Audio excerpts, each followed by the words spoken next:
तर छगन भुजबळ असं म्हटले की मनोज जरांगे पाटलांना जे जे भेटायला गेले, ज्यांनी जरांगे पाटलांना समर्थन दिले त्यांना बघून घेऊ. छगन भुजबळ काय म्हणला त्याच्यापेक्षा आपण सावध होणं गरजेचं आहे आता.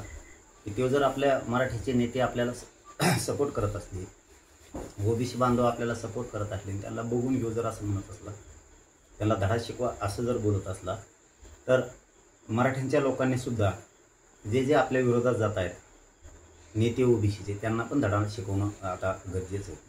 आणि मराठा समाजानं दुसरंही काम ताकदीनं करणं गरजेचं आहे. ते म्हणजे जे जे मराठ्यांचे नेते आपल्या पाठीशी उभा राहत आहेत, मग ते पक्ष कोणचाही असू द्या, सत्ताधारी असू द्या, नाही ते विरोधक असू द्या, त्यांच्याही मराठा समाजाच्या लोकांनी ताकदीनं पाठीशी उभा राहणं सुद्धा गरजेचं आहे. आणि मराठा समाजाने राहावं सुद्धा, कारण जो आपलं काम करतो त्याच्या पाठीशी उभा राहणं आपली जबाबदारी आहे. तर समाजाचं कल्याण होत असतं. त्यामुळं मराठा समाजाने सुद्धा इथून पुढं जे जे मराठ्यांच्या विरोधात जातील त्यांना आता धडा शिकवायचा आहे. जसं छगन भुजबळ करील तशीच भाषा, तीच पद्धत आता इथून पुढं राबवल्याशिवाय ते गप्प बसणार नाही आहे. त्याला जशाल तसं उत्तर इथून पुढं सुद्धा द्यायचं, आता धडे शिकवायचे. आणि याचबरोबर मराठ्यांच्या लोकांना सुद्धा सांगतो, नुसतं गोंधळून जाऊ नका. तर सगळ्यांनी अर्ज करा. कुणबी प्रमाणपत्रासाठी गावागावात समित्या नेमल्यात, त्यांच्याकडे अर्ज करा. शेतू विभागे तिथं अर्ज करा.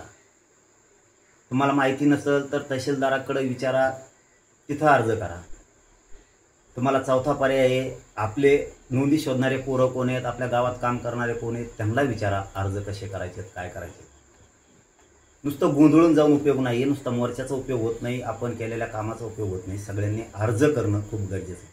कसा करावं कळाना असं म्हणून चालत नाही, काय करावं असंही म्हणून चालत नाही. समाजाच्या लेकराचं आता वाटोळं होऊ देऊ नका. गाव स्तरावर तलाठी आहे, ग्रामसेवक आहे, कृषी अधिकारी आहे, त्यांना विचारा, त्यांच्याकडे अर्ज करा, त्यांना विचारा. दुसरी पद्धत आहे, शेतू विभागात अर्ज करा, तिथं विचारा. माहिती मिळत नसेल तर तहसीलदारांना विचारा, आपल्या पोरांना विचारा.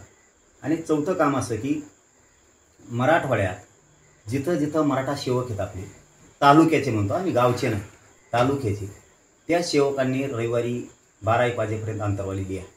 सगळे कामं सोडा, फक्त मराठा सेवक, फक्त तालुक्याचे मराठा सेवक त्यांनी या. उगाच गर्दी करू नका. आपल्याला सविस्तर चर्चा करायची, त्याच्यावरती आपल्याला एक विचार करायचा आहे. आणि तालुक्याचे मराठा सेवक रविवारी आले की त्यांच्यासोबत तालुक्यात गावात जे नोंदी शोधणारे माणसं आहेत आपले, किंवा दस्तऐवज शोधणारे लोक आहेत, त्यांनी पण अंतरवाली द्या. फक्त तुमच्यासोबत जास्त लोक आणू नका, आपल्याला चर्चा करता येते. काय आहे अंतरवालीत जाऊ आपण चर्चा बघू, चर्चा करता येत नाही हे समजून घ्या. मला समाजाचं थोडं काम करून द्या. आधी यायचं, गर्दी करायची, फोटोच काढू, पण नंतर काढू. अगोदर आपलं काम करू. समाजाचा विषय, सगळे विषय प्रमाणपत्राचे समजून सांगू. आणि सगळ्यांनी प्रमाणपत्र काढा. पश्चिम महाराष्ट्र असेल, मराठवाडा असेल, विशेष करून सांगतो, सगळ्यांनी प्रमाणपत्र काढा. विशेष मराठवाड्यातल्या मराठ्यांना सांगतो, प्रमाणपत्रासाठी अर्ज करा. आणि महाराष्ट्रातल्याही मराठ्यांना सांगतो, अर्ज करा. होय, महाराष्ट्रातल्या मराठ्यांना म्हणतोय, अर्ज करा. गाव स्तरावर समित्या गठीत झाल्या, तिथं करा. शेतू विभागात करा. दुसऱ्यांदा, दोनदा, तीनदा सांगायला. आणि तहसीलदारांना विचारा, आपले काम करणाऱ्या पोरांना विचारा, कसं करायचं, काय करायचं. आणि चौथं काम सांगतो, आपल्या तालुक्यातल्या मराठा सेवकांनी आंतरवालीला रविवारी 12-1 वाजता या. तुमच्यासोबत किंवा जे जे ऐकतात त्यांच्यासाठी सांगतो, जे कोण नोंदी शोधतं, जे दस्तावेज सापडतं, ती 34 बघतं, गोशवारा बघतं, जे जे रेकॉर्ड शोधणारे येतं, त्यांनी पण अंतरवालीत या. रविवारी 12 वाजता सविस्तर चर्चा करू. सगळं बरोबर होणारे, गैरसमज कुणी पसरायचा नाही. मी तुमच्या बाजूने, सरकारच्या बाजूने नाही. आता अंतरवाली सराटीमध्ये जी घटना झाली होती,